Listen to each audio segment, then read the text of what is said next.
Hi friends, मैं विवेक राव आप लोगों का R2R एजुकेशन चैनल में स्वागत करता हूं।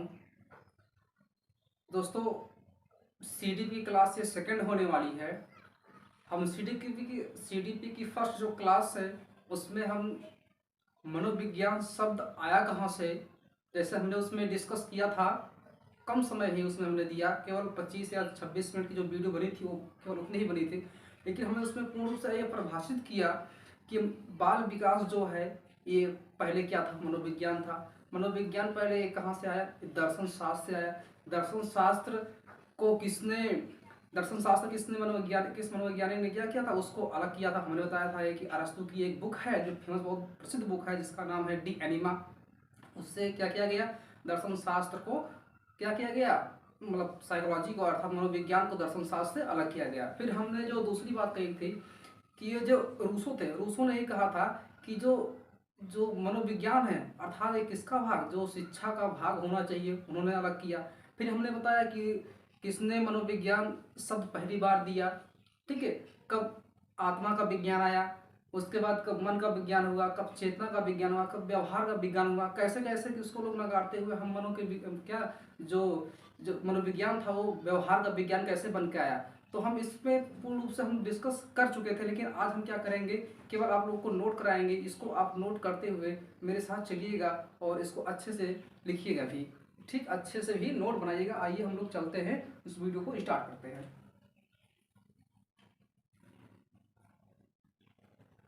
दोस्तों, जो पहली हेडिंग होगी, मनोविज्ञान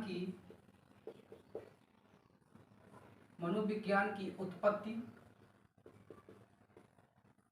मनोविज्ञान की उत्पत्ति अर्थात इसको अगर इंग्लिश में क्या कहते हैं, the virgin of psychology, the virgin of psychology अर्थात मनोविज्ञान की उत्पत्ति कैसे हुई। दोस्तों, इसमें पहला जो पॉइंट लिखेंगे अर्थात इंपॉर्टेंट फैक्ट्स नोट करते हैं।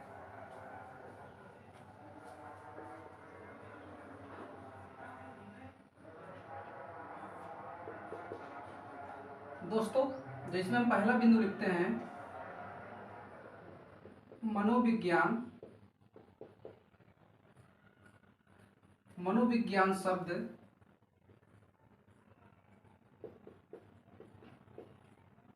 अंग्रेजी के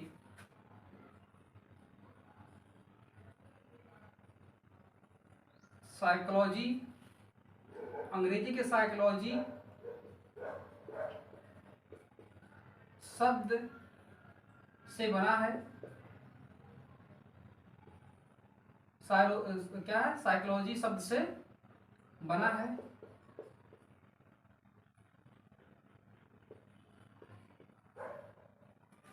अर्थात जो क्या है, जो मनोविज्ञान शब्द अंग्रेजी के साइकोलॉजी शब्द से क्या हुआ है, बना। अर्थात हम ऐसा भी कह सकते हैं कि जो मनोविज्ञान जो शब्द है अंग्रेजी के साइकोलॉजी शब्द का क्या हिंदी रूपांतरण है। दूसरी बिंदु हम नोट करते हैं, साइकोलॉजी, साइकोलॉजी शब्द सर्वप्रथम रुडोल्फ गोल्काय ने, रुडोल्फ गोल्काय ने 1590 ईस्वी में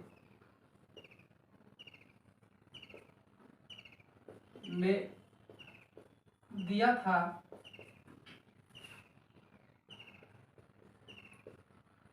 जिनकी प्रसिद्ध बुक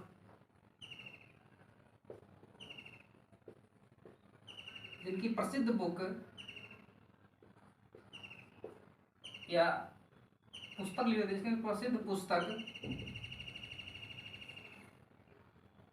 साइकोलॉजिया है।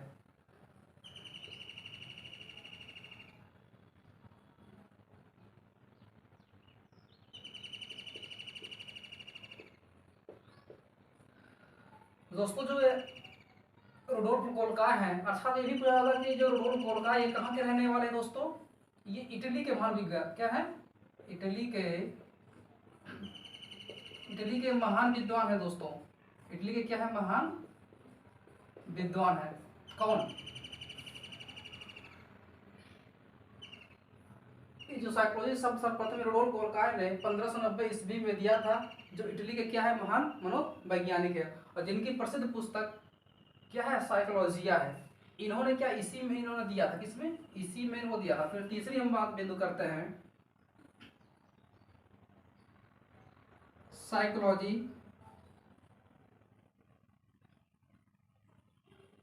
साइकोलॉजी शब्द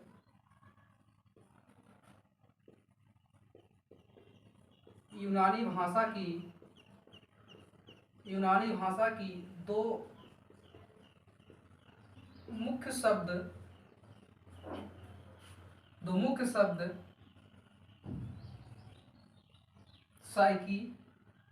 शब्द साइकी तथा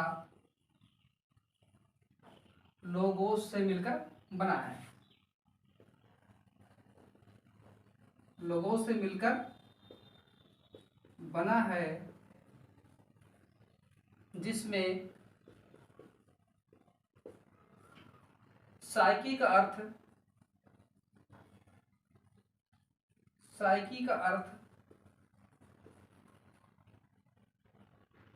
सोल,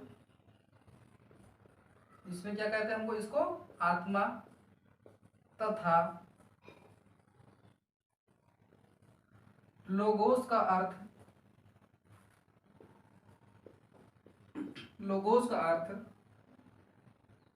स्टडी, या लोगोस का अर्थ क्या कहते हैं, अध्ययन,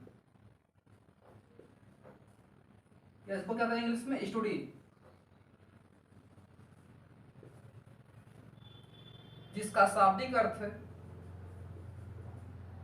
स्टडी है, क्या है, स्टडी है, जिसका शाब्दिक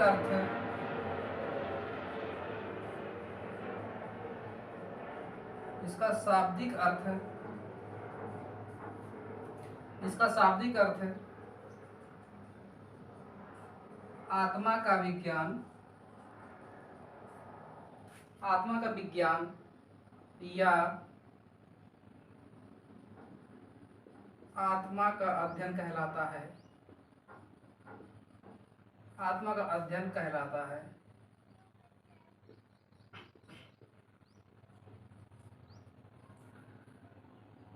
दोस्तों हमने जिसमें तीसरी बिंदु लिखा है कि साइकोलॉजी शब्द यूनानी भाषा की दो मुख्य शब्द, जो पहला क्या है, साइकी, और दूसरा क्या है, लोगोस से मिलकर बना है। इसमें साइकी का अर्थ होता है सोल अर्थात आत्मा, तथा लोगोस का अर्थ होता है अध्ययन अर्थात स्टडी, जिसका शाब्दिक अर्थ आत्मा का विज्ञान या आत्मा का अध्ययन कहलाता है। दोस्तों चौथी पॉइंट नोट करते हैं, इसको थोड़ा हम आपको थोड़ा सार में बताते हैं कैसे इसको सार में फाइंड आउट करना है।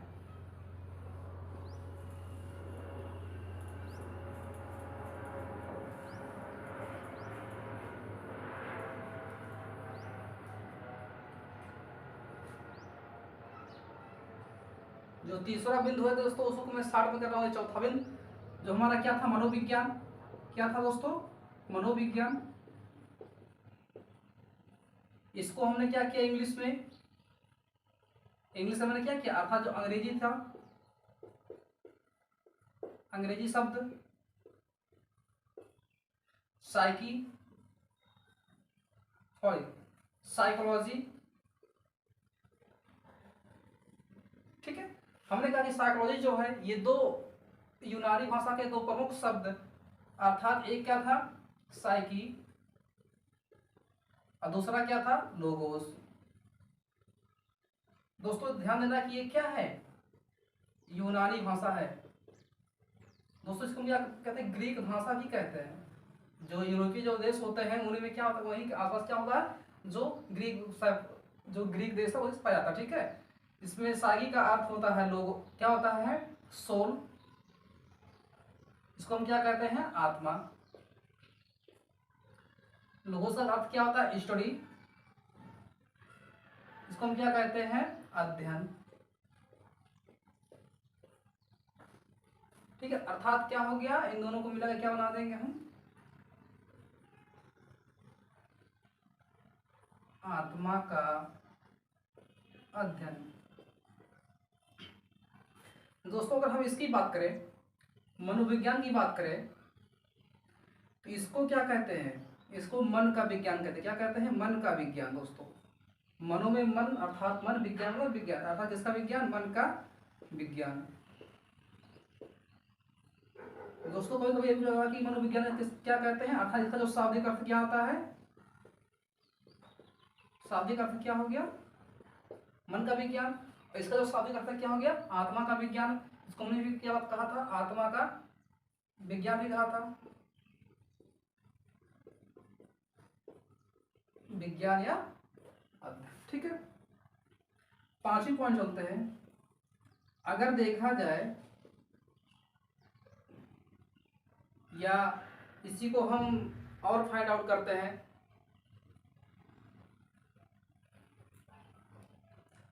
अतः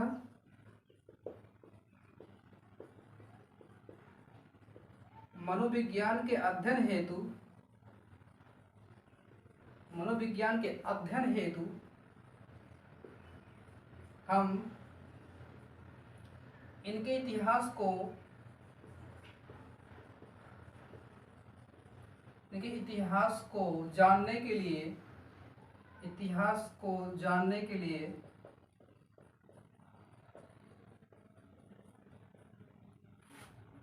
इनको 4 भागों में बांटेंगे जो निम्नवत है। जो क्या है दोस्तों, निम्नवत है। हमने दोस्तों इसमें 5 पॉइंट देखे। पहला जो पॉइंट हमने देखा कि ये जो मनोविज्ञान है कि सबका अंग्रेजी कैसे क्या है, फिर ठीक। हमने दूसरा देखा कि जो रुडोल्फ गोल्काय थे उन्होंने पहली बार साइकोलॉजी शब्द का इस्तेमाल किया, उनकी जो बुक है साइकोलॉजी उसमें किया गया। जो हमने तीसरा क्या देखा कि उसके जो अर्थ होते हैं, अर्थात मनोविज्ञान जो साइकोलॉजी का अर्थ क्या होता है, किन 2 ग्रीक शब्दों से मिलकर बना है साइकी, और इसमें लोगोस क्या होता है उसके बारे में बताया। फिर इसको हमने शॉर्टकट यहाँ हमने लिख दिया। जो चौथी, अब जब हमने 25 पॉइंट लिखी है कि अतः मनोविज्ञान के अध्ययन है तो हम इनके इतिहास को जानने के लिए क्या करेंगे, इनको 4 भागों में बांटेंगे जो निम्नवत हैं। आप देखते हैं दोस्तों, अब इनके बारे में हम एक एक के बारे में हम पढ़ते हैं जो उसमें चारों विज्ञान है। ठीक है दोस्तों, आइए देखते हैं। दोस्तों इसको आप लोग नोट डाउन कीजिए जल्दी से या स्क्रीनशॉट लीजिए। ठीक है,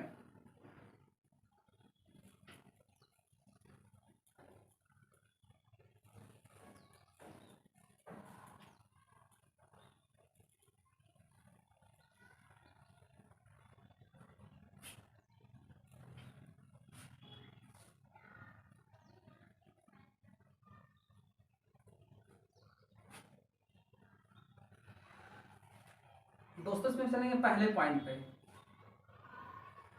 पहला पॉइंट क्या हमारा है,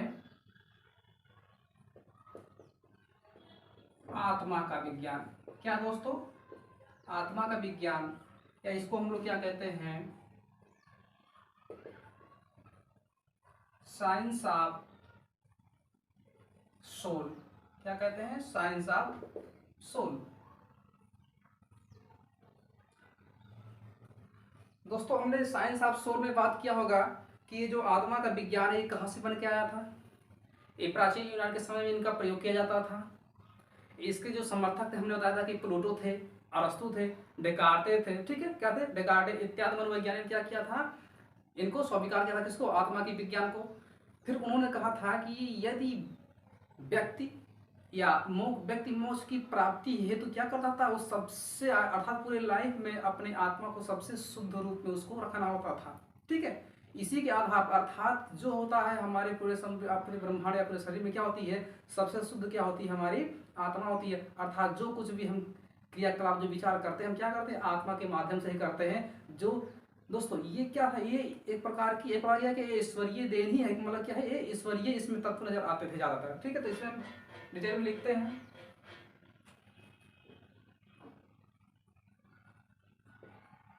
प्राचीन यूनान में प्राचीन यूनान के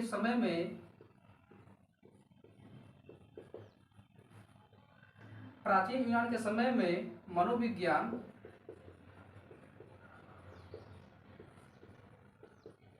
कोई अलग विषय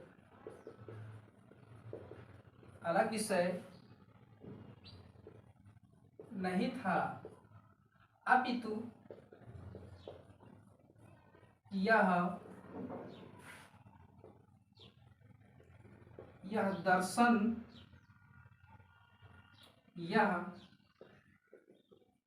दर्शन का हिस्सा था।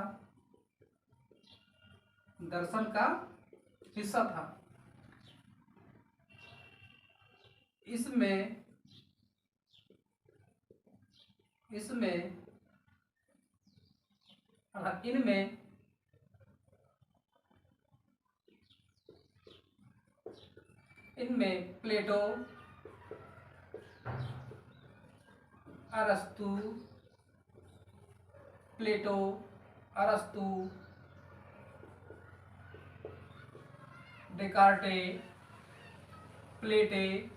अरस्तु, डेकार्टे, इसमें प्लेटो, अरस्तु, डेकार्टे और एक दोस्तों मनोवैज्ञानिक जिनका नाम है सुकरात,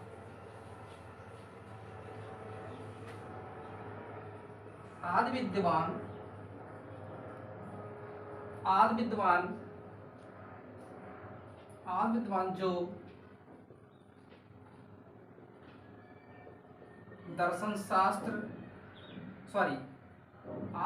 जो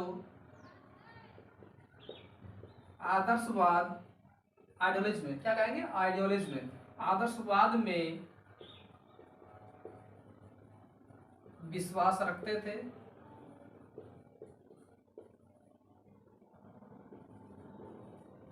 जिनका मानना था कि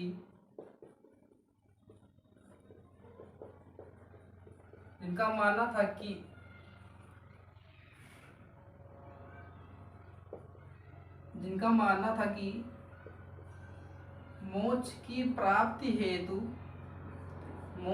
प्राप्ति हेतु व्यक्ति को अपनी आत्मा को सबसे शुद्ध मानना या सबसे शुद्ध रखना पड़ता था, यानी सबसे शुद्ध रखना, या इसे क्या कह सकते हैं, सबसे शुद्ध महत्व देना पड़ता था। दोस्तों इसी कारण मनोविज्ञान को आत्मा का विज्ञान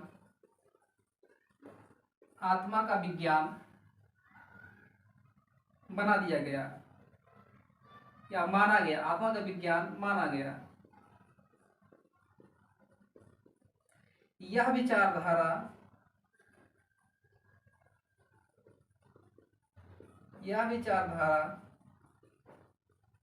लगभग 16वीं शताब्दी के अंत तक चलती रही। 16वीं शताब्दी के अंत तक चलती रही। दोस्तों ने देखा कि जो आत्मा का जो विज्ञान है, साइंस ऑफ सोल है, प्राचीन यूनान के समय में दोस्तों ये कोई अलग विषय नहीं था। हमने क्या कहा दोस्तों, कोई अलग विषय नहीं था। जैसे हमने फर्स्ट लेक्चर में बताया था कि जो मनोविज्ञान है किसका, दर्शन का हिस्सा था। ठीक है, जैसे मैंने कहा था कि जो अरस्तु की जो फेमस बुक थी डी एनिमा, क्या थी डी एनिमा, उनमें क्या किया गया था, साइकोलॉजी का अर्थात मनोविज्ञान का उसमें जिक्र किया गया था। ठीक, जिक्र किया गया था। प्राचीन यूनान के समय में मनोविज्ञान कोई अलग विषय नहीं था, बल्कि क्या था, दर्शन शास्त्र का ही हिस्सा था। ठीक है, इसमें अगर देखे जाए, अगर इनके समर्थक के रूप में अर्थात जिसकी हम बात करते हैं, डेकार्टे हों, चाहे चाहे सुकरात हों, चाहे अरस्तु हों, चाहे क्या हो, प्लेटो हो, ये सब पहले क्या करते, ये सब आदर्शवाद में विश्वास रखते थे। मतलब ये था, आदर्शवाद का कहना ये था कि यदि व्यक्ति को अपनी शरीर या कुछ भी शुद्ध रखना हो तो सबसे पहले अपनी आत्मा को शुद्ध रखना पड़ेगा। ठीक है दोस्तों, आगे चलकर ये जो आत्मा का विज्ञान था, इसको आगे के मनोवैज्ञानिकों ने क्या कर दिया, नकार दिया। क्योंकि उन्होंने सवाल किया, क्या आत्मा आपको दिखाई पड़ती है, आत्मा का स्वरूप कैसा होता है, ये आत्मा का स्वरूप न सिद्ध करने के पार ना कर पाए, अर्थात ये क्या है, इसमें कुछ ना कुछ ईश्वरीय देन थी, अर्थात जो आत्मा का विज्ञान है इसको नकार दिया गया। दोस्तों यही विचारधारा 17वीं शताब्दी में आगे चल पड़ी, जो मन का विज्ञान आया। क्या आया, मन का विज्ञान आया। आइए उसको देखते हैं दोस्तों, इसको आप लोग नोट कर लीजिएगा या स्क्रीनशॉट ले लीजिएगा। आप लोग इसमें से कभी कभी पूछा जाता है कि ये जो प्लेटो है, अरस्तु है, डेकार्टे है, सुकरात है, ये किस वाद में विश्वास करते थे? तो दोस्तों ने क्या लिखवाया, आदर्शवाद में विश्वास रखते थे। वो आदर्श जो आदर्शवादी थे वही क्या थे, आत्मा के विज्ञान के को क्या करते थे, मानते थे। अर्थात जो कुछ भी है इस धरा पे, जो भौतिक वस्तुएं, संसारिक वस्तुएं, ये सब क्या है, कुछ नहीं है, जो कुछ भी केवल हमारी आत्मा है। अर्थात इसमें क्या करता था कि आत्मा को ही शुद्ध माना करते थे। दूसरे बिंदु पे हम आते हैं, जो हमारा क्या है, साइंस ऑफ माइंड। क्या है, साइंस ऑफ माइंड, अर्थात मस्तिष्क का विज्ञान या मन का विज्ञान।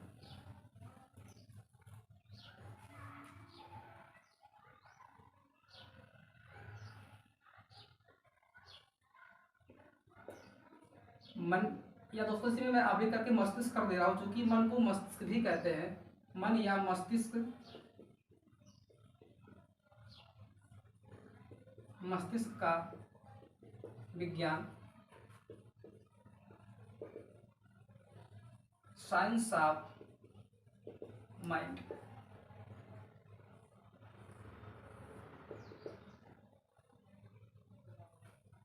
आइए इस पॉइंट पे हम चलते हैं, इसको हम समझते हैं कि मन या मस्तिष्क कैसे क्या होता है।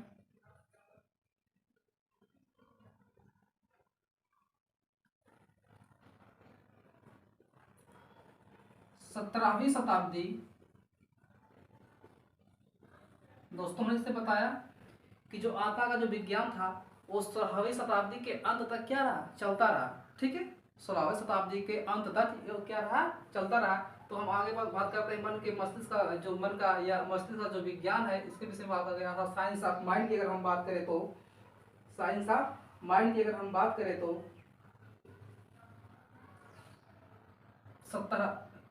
17वीं शताब्दी के शुरुआती दौर तक,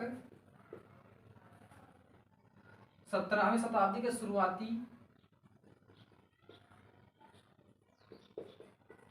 दौर तक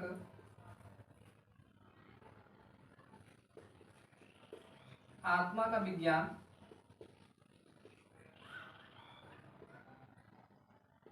आत्मा का विज्ञान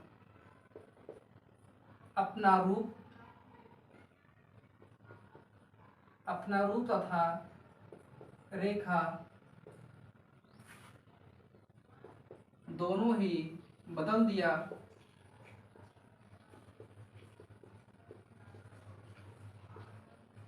जो आगे चलकर बदल दिया, क्या किया, 17वीं शताब्दी के शुरुआती दौर तक आत्मा का विज्ञान अपना रूप और रेखा दोनों ही बदल दिया। अर्थात जो आत्मा का जो विज्ञान था ना, वहां से अपना फोकस क्या कर दिया, हटा दिया, पूर्ण रूप से हटा दिया।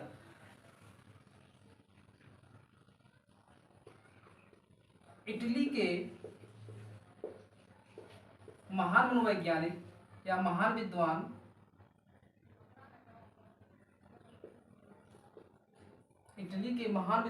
पोम्पोनोजी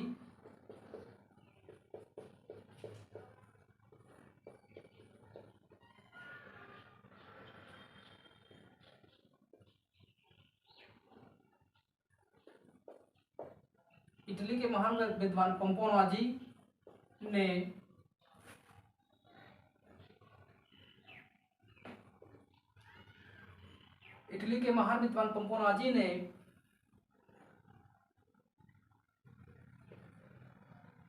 आत्मा के विज्ञान को आत्मा के विज्ञान को नकारते हुए मन का विज्ञान अपना लिया या बना दिया, जिसमें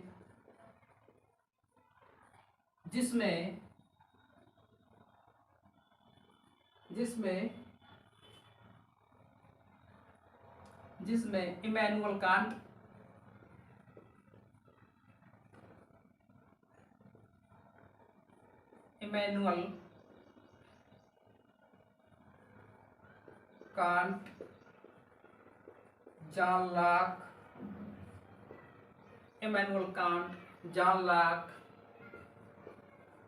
रूसो आदि विद्वानों ने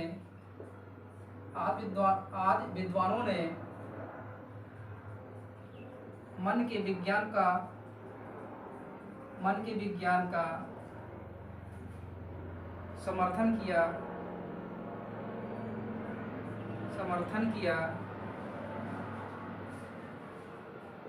जो एक विचारधारा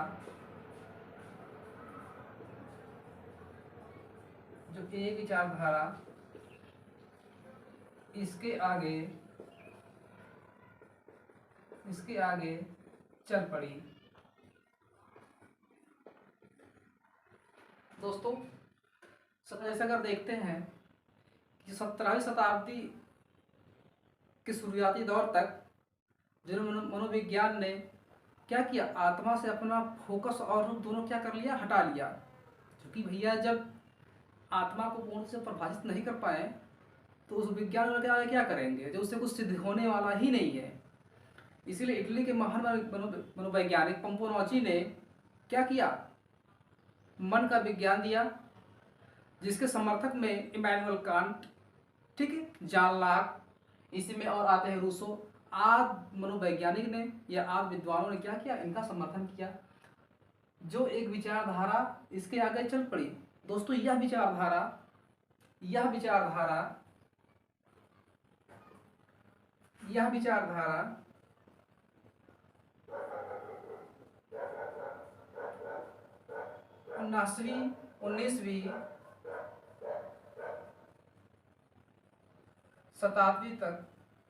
19वीं शताब्दी तक चलती रही। दोस्तों, मन सोच को थोड़ा अपना नहीं लगता होगा। ये लोग भी क्या किए, जब अगली विचारधारा आई, अर्थात जब चेतना का विज्ञान आया, तो उसमें से क्या थे, एक विलियम जेम्स, बुंट, वाइब्स, ठीक, ऐसे महान दार्शनिक जो थे, उन्होंने कहा भैया अगर मन का विज्ञान सही है तो मन को परिभाषित कर दिए।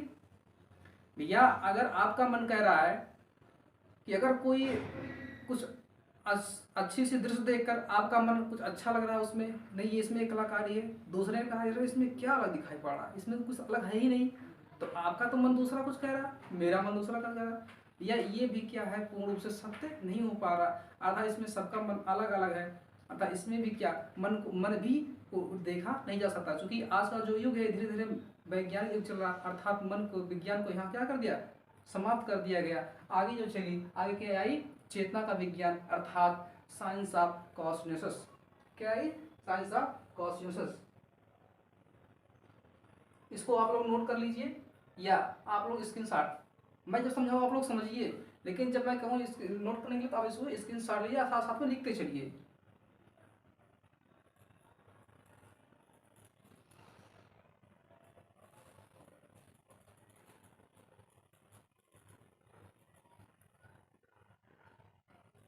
दोस्तों, जो तीसरी बिंदु है, अर्थात जो तीसरा विज्ञान है, वो क्या है, चेतना का विज्ञान। तीसरा क्या है, चेतना का विज्ञान, साइंस ऑफ कॉन्शियसनेस, नेस,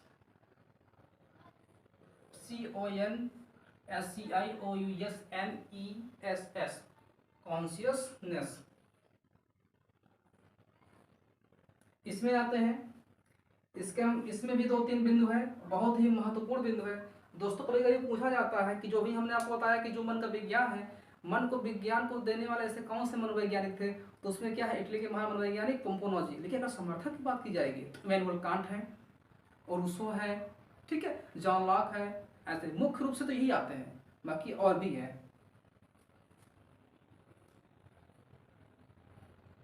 पहला बिंदु, 19वीं शताब्दी के अंतिम वर्षों तक यह विचारधारा चलती रही,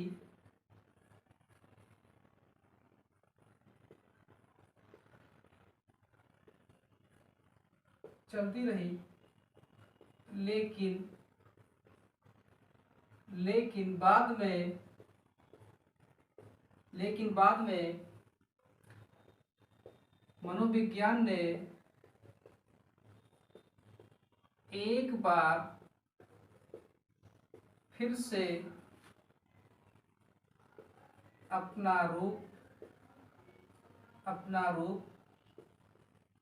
तथा फोकस क्या किया, मन के विज्ञान से हटा लिया, मन के विज्ञान से हटा लिया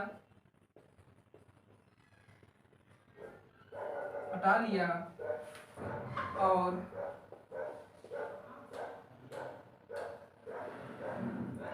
चेतना का विज्ञान अपना लिया।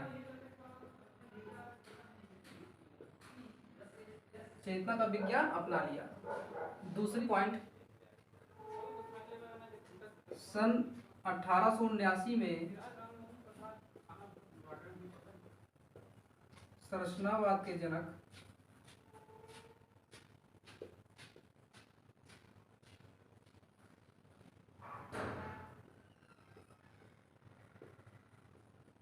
जर्मन विद्वान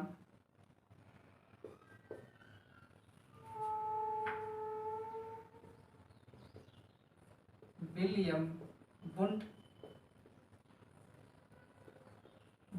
ने जर्मनी के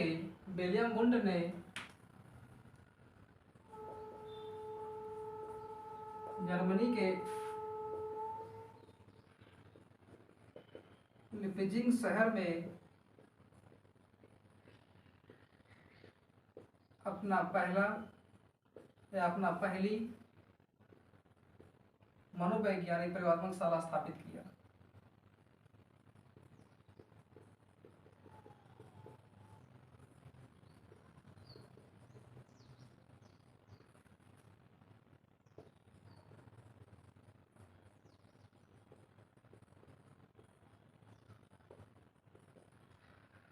लीप्जिग शहर में अपनी पहली मनोवैज्ञानिक प्रयोगशाला स्थापित किया, जिसमें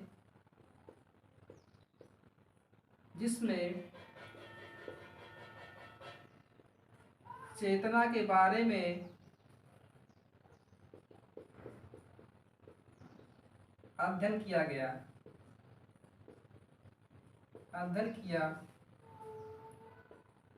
तथा वुंड को ही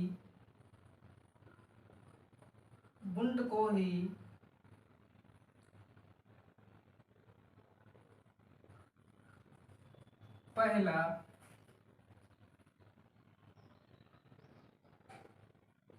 प्रयोगात्मक शाला का जनक माना जाता है।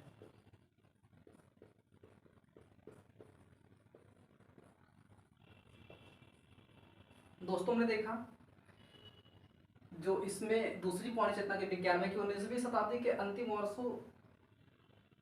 वर्षों तक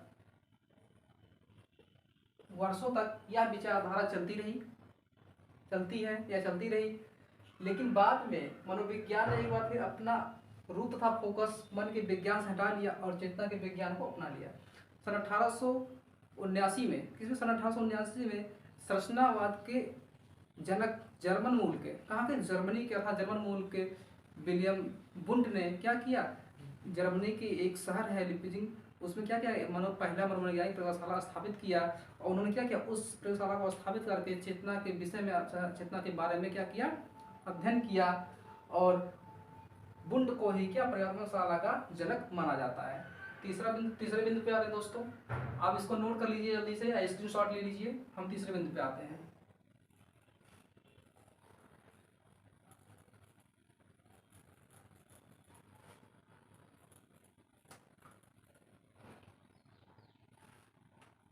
तीसरे बिंदु की बात करते हैं।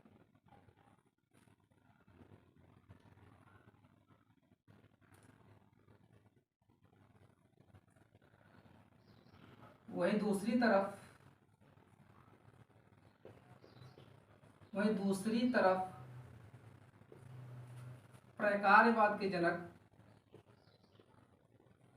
प्रकारवाद के जनक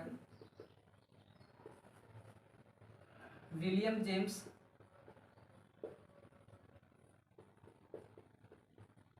जेम्स ने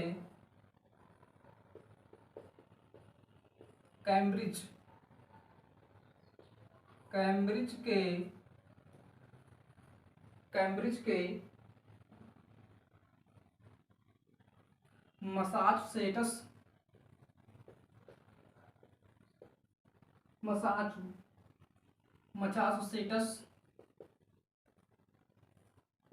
में दूसरा प्रयोगशाला स्थापित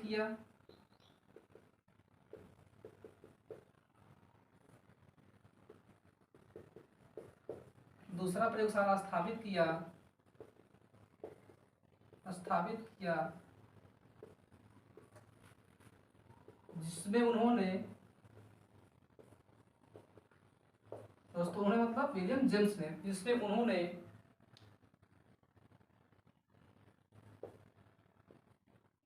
चेतना के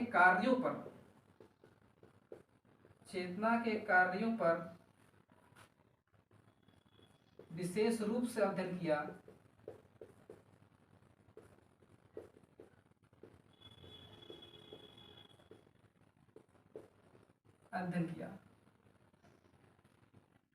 दोस्तों अगर बात करें विलियम वुंड की, तो उन्होंने क्या किया, चेतना के विषय में अध्ययन किया। लेकिन वहीं दूसरी तरफ प्रकारवाद के जनक विलियम जेम्स ने क्या किया, कैम्ब्रिज के मैसाचुसेट्स के में दूसरा प्रयोगशाला स्थापित किया, जिसमें उन्होंने चेतना के कार्य पर, दोस्तों पूछा कि चेतना के कार्यों पर किसने अध्ययन किया, तो किसने किया, विलियम जेम्स। दोस्तों ये भी बता दें कि जो विलियम जेम्स थे कहाँ के रहने वाले थे, ये अमेरिका के, कहाँ के रहने वाले थे, ये अमेरिका के रहने वाले थे। अगर चौथी बिंदु की हम बात करें,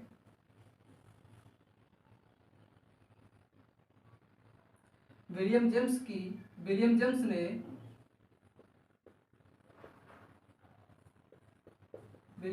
ने सन 1880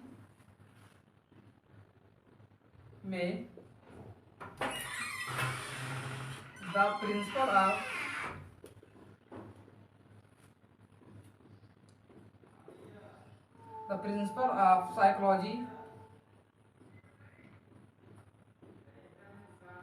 प्रिंसिपल ऑफ साइकोलॉजी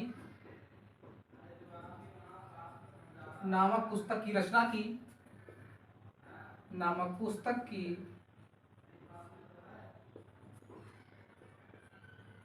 की,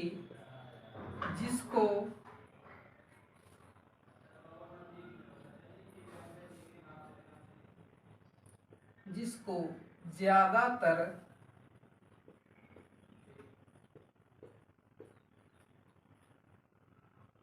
मनोवैज्ञानिकों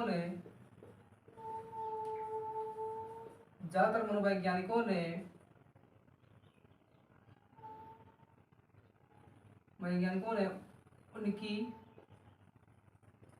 प्रामाणिक पुस्तक मानी। प्रामाणिक पुस्तक मानी, प्रामाणिक पुस्तक मानी जिसमें दोस्तों यही कारण था, यही कारण है, यही कारण है कि इस पुस्तक की ख्याति और सफलता ने जेम्स को, अर्थात विलियम जेम्स को मनोविज्ञान का जनक बना दिया।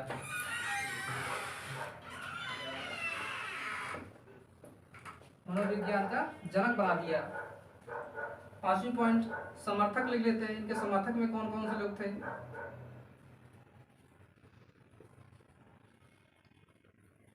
जेम्स सल्ली, वुंट, पावराव,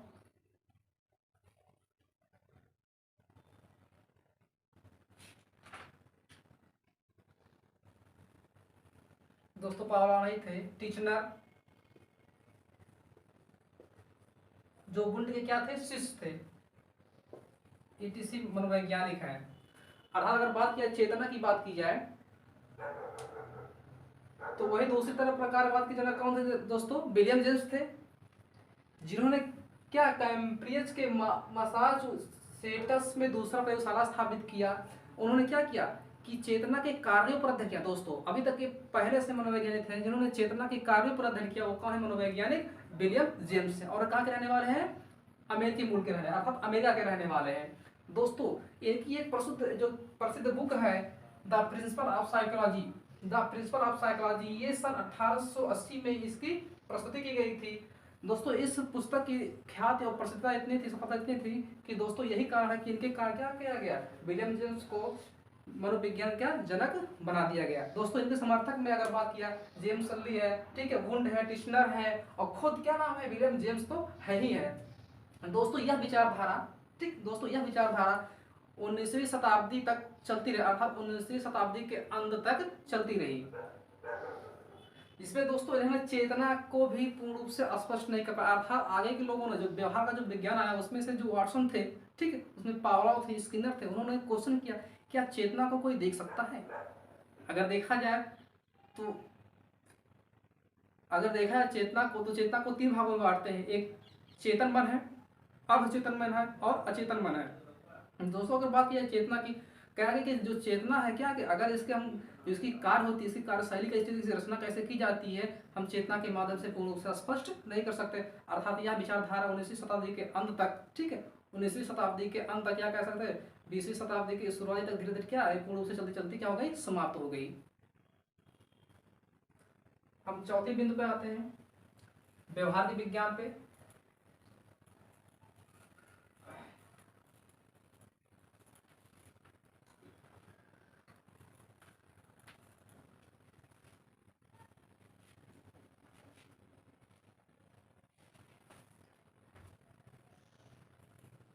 दोस्तों जो चौथा बिंदु है उस पर हम फोकस करते हैं। चौथा बिंदु हमारा क्या है? अर्थात चौथा हमारा क्या है? व्यवहार का विज्ञान।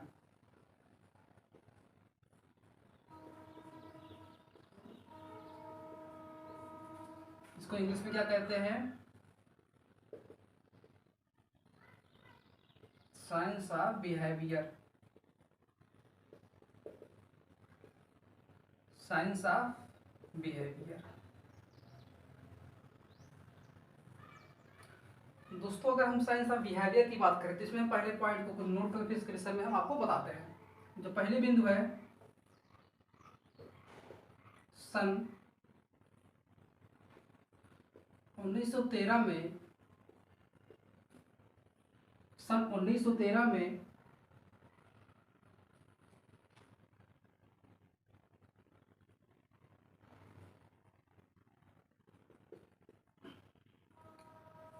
अमेरिका की हॉपकिंस अमेरिका की हॉपकिंस विश्वविद्यालय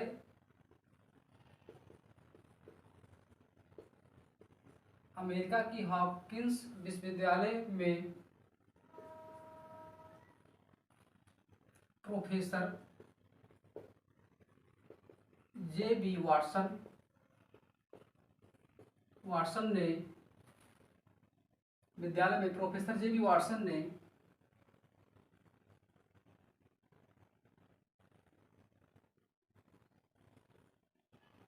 व्यवहार का विज्ञान रखा। व्यवहार का विज्ञान या व्यवहार की नींव रखी। सभी पढ़ेगा दोस्तों। व्यवहार की नींव स्थापित की।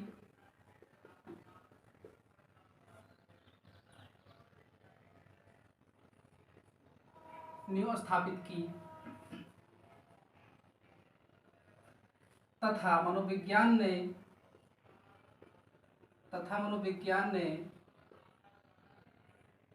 मनोविज्ञान ने एक बार अपना रूप तथा फोकस चेतना से हटाकर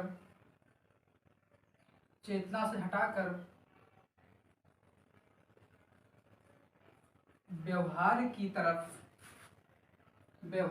तरफ अपना रुख कर लिया।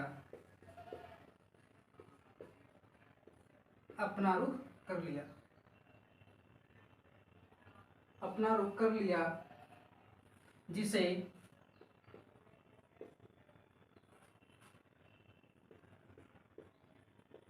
व्यवहार का विज्ञान माना गया। दोस्तों जो दूसरी बिंदु है, दूसरी बिंदु में यह कहा गया है चेतना का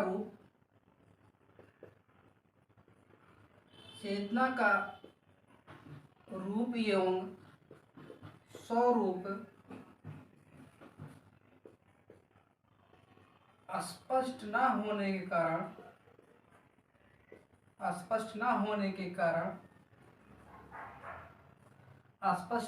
के कारण इसका अस्तित्व, किसका दोस्तों? व्यवहार का नहीं, चेतना का रूप एवं स्वरूप स्पष्ट न होने के कारण इसका यहाँ नहीं रहेगा। स्पष्ट न होने के कारण वाटसन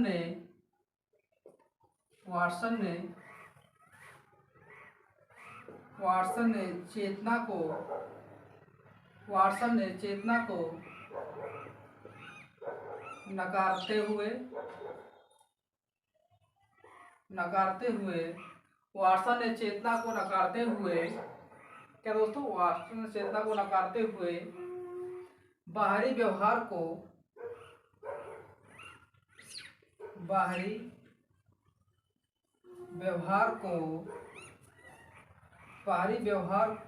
या बाहरी व्यवहार के अध्ययन को, चेतना को नकारते हुए बाहरी व्यवहार के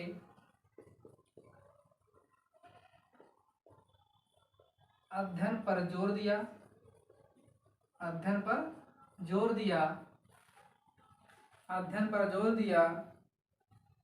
क्योंकि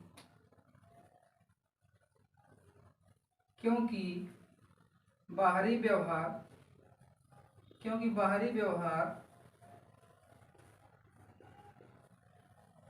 सभी को दिखाई देती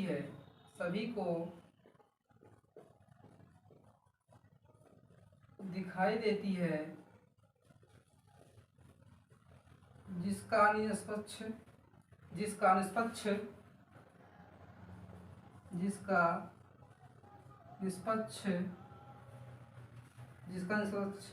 जांच किया जा सकता है, किया जा सकता है।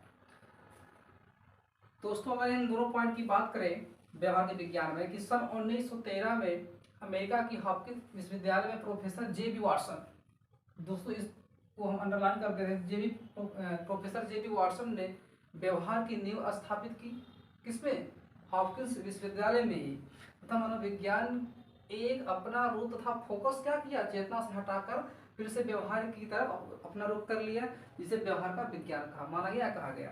दूसरी बात, चेतना का रूप एवं स्वरूप स्पष्ट न होने के कारण वाटसन ने चेतना को नकारते हुए बाहरी व्यवहार के अध्ययन पर जोर दिया, कहा क्योंकि बाहरी व्यवहार सभी को दिखाई देती है, जिसका निष्पक्ष जांच किया जा सकता है। क्या किया जाता है, निष्पक्ष जांच किया जा सकता है। तीसरी बात पे अगर हम बात करें, तीसरी बिंदु पे दोस्तों, इसको आप लोग नोट कर लीजिए, स्क्रीनशॉट कर लीजिए, इसको दोस्तों मिटाते हैं। जो तीसरी बिंदु की बात की जाए अगर, जो